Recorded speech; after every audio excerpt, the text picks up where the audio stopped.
Halo semuanya, pada kesempatan meeting kali ini saya sangat berterima kasih kepada rekan-rekan semuanya karena berkenan menyaksikan presentasi secara virtual ini.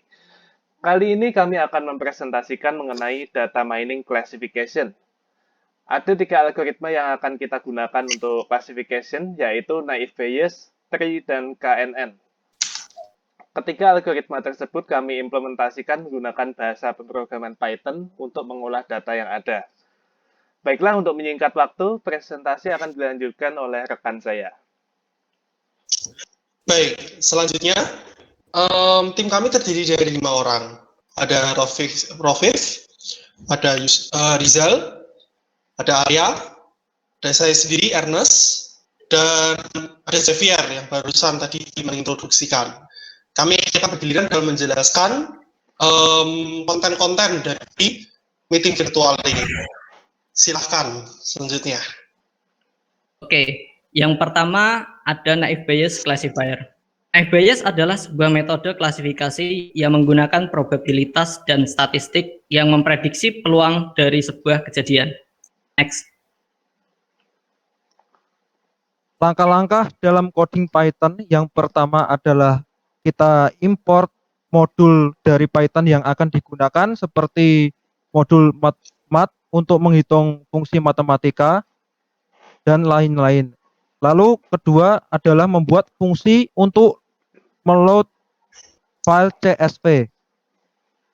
Lalu yang ketiga, membuat fungsi untuk mengconvert kolom string ke dalam bentuk float. Lalu yang selanjutnya ada fungsi untuk mengconvert kolom string ke dalam integer.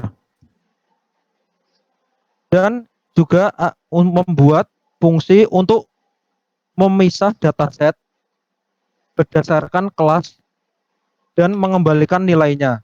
Next. Kemudian setelah langkah-langkah tersebut sudah, kita akan memasuki ke bagian selanjutnya, yaitu terlihat di sini di code nomor 1, yaitu itu untuk menghitung rata-rata. Kemudian di code nomor 2, yaitu untuk menghitung standar deviasi.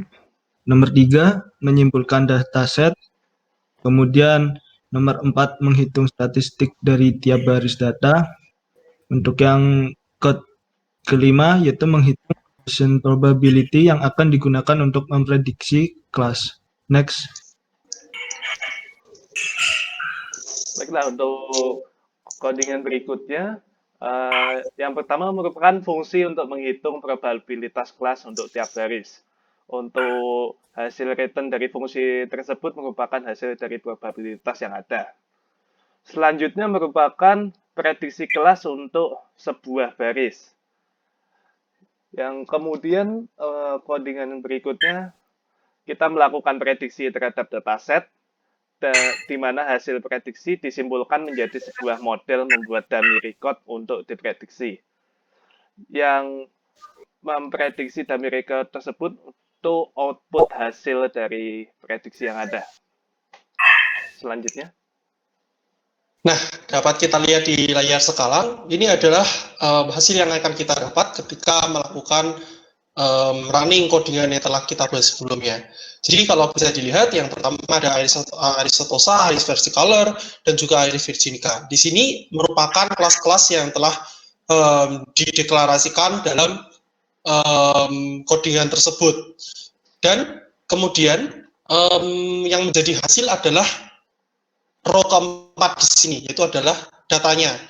Data yang diberikan adalah 5,7, 2,9, 4,2, dan 1,3. Ini merupakan data yang memenuhi kolom-kolom rekor-rekor lainnya. Dan di sini dapat diprediksikan bahwa data yang dimasukkan ini diidentifikasikan sebagai bunga bergenus Iris versicolor. Seperti yang ditandakan di sini, angka 1 berarti hasilnya memprediksikan bahwa sesuai dengan naive Bayes classifier, objek dengan data tersebut merupakan Iris versicolor. Silakan selanjutnya. Oke, metode klasifikasi selanjutnya yang akan kita bahas adalah decision tree classifier. Decision tree adalah sebuah metode klasifikasi yang memprediksi menggunakan struktur pohon. Next. Langkah pertama dari coding decision tree, seperti biasa kita akan mengimport modul-modul yang dibutuhkan dalam coding. Lalu yang kedua, kita menyiapkan dataset sampel. Yang pertama ada dataset X yang berisi tentang tinggi badan, berat badan, dan ukuran sepatu. Lalu untuk Y berisi label dari variabel. Ada label pria dan wanita. Lalu yang ketiga, kita akan memasukkan sampel dari variabel X dan label dari variabel Y ke dalam variabel CLF yang telah diberikan fungsi decision tree classifier. Lalu yang keempat, dari variabel CLF tersebut, maka parameter akan diprediksi apakah termasuk pada label pria atau wanita. Next. Kemudian di sini setelah code dijalankan, maka akan muncul result, yaitu hasil eksekusi dari decision tree memprediksi 3 parameter tersebut menjadi pria untuk parameter 1, wanita untuk parameter 2 dan 3. Next. Oke, untuk algoritma yang ketiga merupakan algoritma KNN atau K-nearest neighbor. Algoritma KNN adalah sebuah metode untuk melakukan klasifikasi terhadap objek yang berdasarkan dari data pembelajaran yang jaraknya paling dekat dengan objek tersebut. KNN merupakan algoritma supervised learning, di mana hasil dari query instance yang baru diklasifikasikan berdasarkan mayoritas dari kategori pada algoritma KNN, di mana kelas yang paling banyak muncul yang nantinya akan menjadi kelas hasil dari klasifikasi. Next. Baik, di sini langkah pertama dalam membuat codingan KNN, kita pertama akan melakukan import sebuah modul yang dibutuhkan. Nah, berbeda dengan codingan yang sebelumnya, daripada menggunakan sklearn atau menggunakan scikit, kita akan menggunakan pandas di sini. Jadi ada beberapa modul yang dapat gunakan dan yang kita gunakan di sini adalah pandas. Selain itu, kita juga akan menggunakan NumPy dan Math untuk melakukan banyak sekali kalkulasi matematis dan juga untuk merubah bentuk suatu data menjadi bentuk data lain, dan juga kita akan mengimport operator. Yang kedua, kita akan mendeklarasikan semua path file yang dibutuhkan dalam operasi kali ini. Seperti yang kita lihat ada train, test, train direction, lalu yang 4 terakhir itu adalah hasil dari operasi ini yang dinyatakan dalam testing K1, testing K3, testing K5, dan testing K10.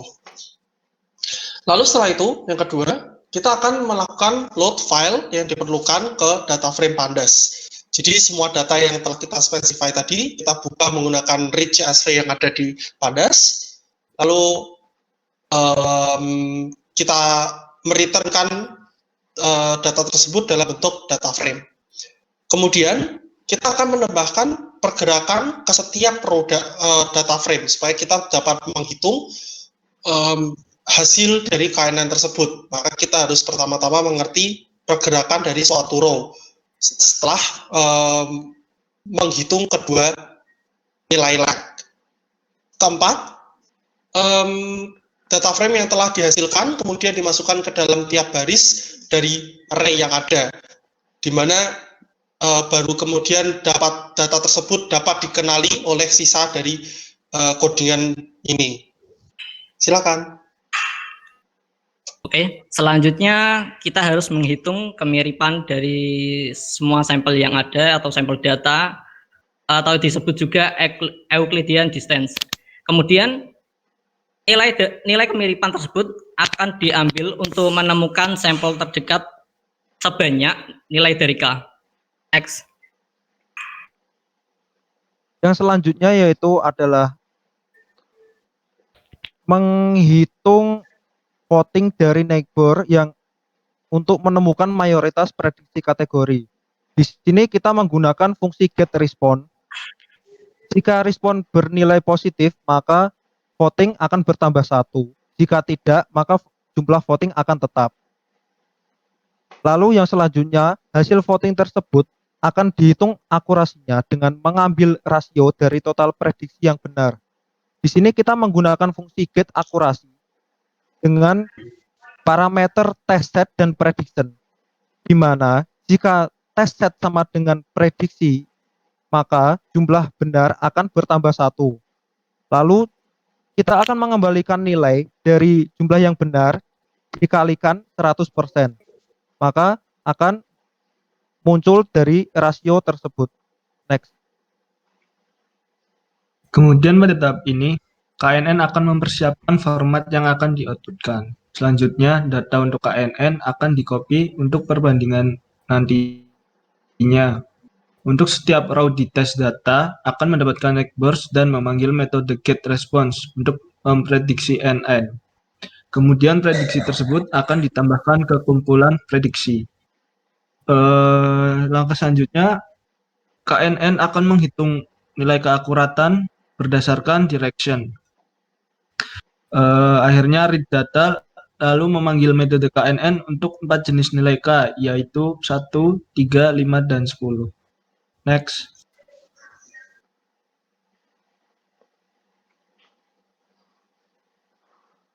Xavier? Baiklah, ini merupakan hasil dari algoritma KNN berupa file dengan ekstensi .csv dengan isi sebagai berikut ini. Dan di sebelah kanan merupakan hasil output pada konsol yang ada. Oke, next. Ya, itu adalah akhir dari presentasi kami dalam menjelaskan data mining menggunakan 3 metode klasifikasi yang ada, yaitu naive Bayes, static decision, dan juga KNN. Kami sangat berterima kasih atas perhatian yang telah diberikan. Semoga yang telah kami sampaikan dalam sesi kali ini dapat berguna bagi siapapun yang menonton meeting virtual ini. Dan kami undur pamit. Terima kasih banyak.